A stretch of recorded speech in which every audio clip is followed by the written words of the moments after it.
Alright, hello everyone, this is Wings Ltd showing you a quick open broadcaster software 0.65B 64-bit setup.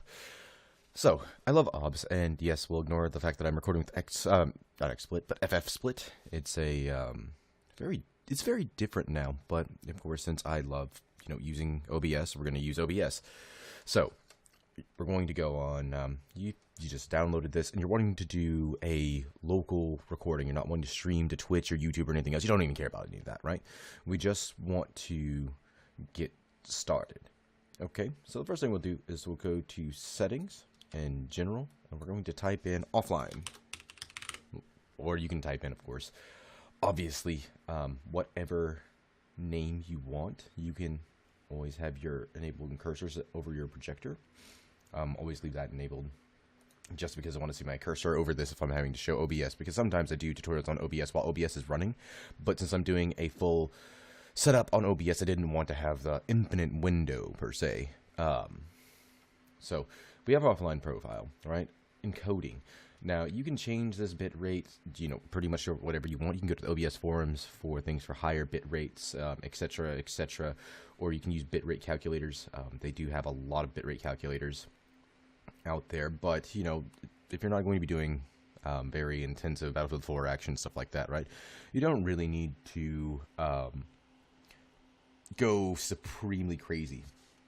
Also, if you have an NVIDIA card, you can go to NVE and C, start to get that cranked out. But if you have a decently good hard drive and stuff, I would go with a 4 to 5 to 6,000, actually just 5,000 kb a second. I'm using a heck of a lot more than that for FFSplit right now, but I'm also recording at 60 FPS, so everything should hopefully seem nice and fluid. And also, I'm already getting close to having a gig for my freaking recording by doing it at FFSplit. So that's another thing I was, just double checking out there. And after we have your bitrate set up for your audio and everything else, if everything like that looks fine. Now, also, custom buffer size, you don't need a buffer if you're going just to your hard drive, right? So, boom, just set that to 0 because you're not really going to need it. And your mode is going to be to file output only. This does save it in FLV flash videos. Very, very high quality.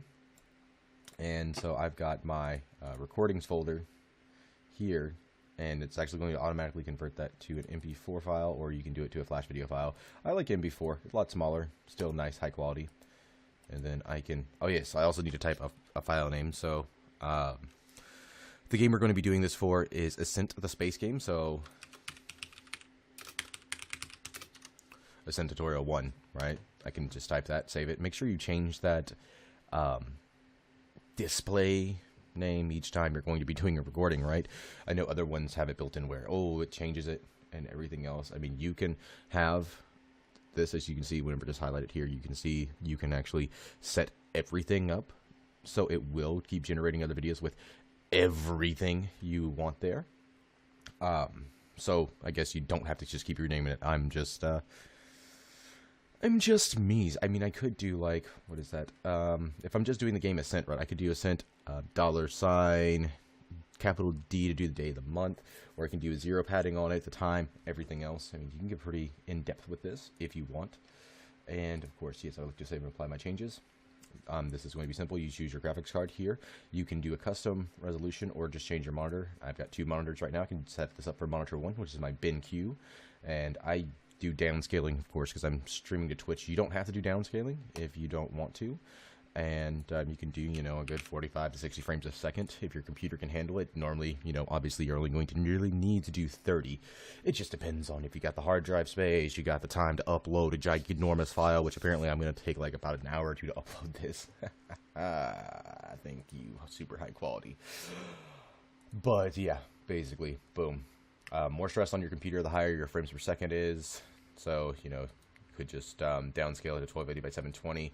I like to use Lens Coast for the best detail. Bilinear, of course, is fastest, but more, the higher you do this, more stress it puts on your processor, unless you're doing, of course, NVE and C, which you definitely can do with online and offline recording. It's all up to you. But there you go. This is my personal settings I will use for offline recordings like 90% of the time unless I can't handle it from my computer. But other important things, unless you've got a crazy dual microphone setup, just select your desktop audio device, and of course that's going to, match up with your default device there. And yes, I also have Wirecast. I'm crazy, I know. But always force this to your microphone or auxiliary to mono, so you can actually hear it out of both speakers. Otherwise, you're only going to hear someone out of the left or right side. I don't remember which. And I usually take my microphone to a multiple boost of 2 in case I don't have my YouTube or whatever properly equalized for music or game sound especially, right? I usually have that as a multiple of 2. And then you can set up your hotkeys there. I have push-to-talk enabled. I'll just disable that for the sake of the video. And also, keep multi-threaded optimizations on, because I'm in, of course, 64-bit. 64-bit, best quality North America there. Unless you don't have a very good multi-core processor, or you only have a dual-core, then of course use the 32-bit. But trust me, 64-bit, it's just leagues above their 32-bit, because obviously the utilization of multi-core. I mean, that's all we need to say on that. Scene buffering time, I leave alone. I mean, you can change that.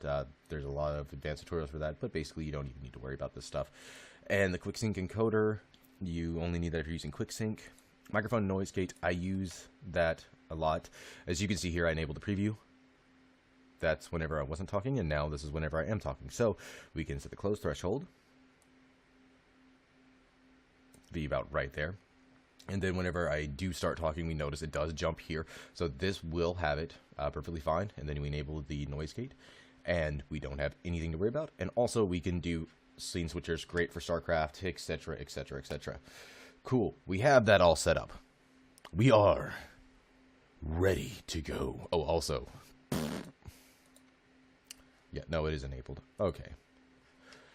But yes, you can see the volume here getting all the way up to the tippity top of it. And we don't have a scene yet, right? So we need to capture our desktop, because that's what we want to do. So we go to right-clicking on our sources, add, monitor capture, title it whatever you want, and you choose your monitor. Of course, we're going to capture our mouse cursor, and bada bing, bada boom.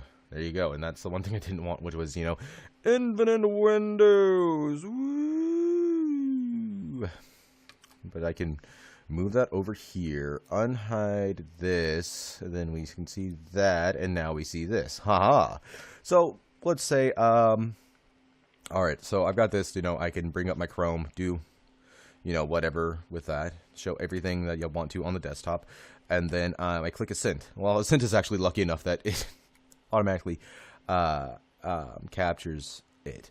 And now it says, I've got high encoding, please turn down my settings, but that's because I'm running 2 things at once, and it's doing the preview, right?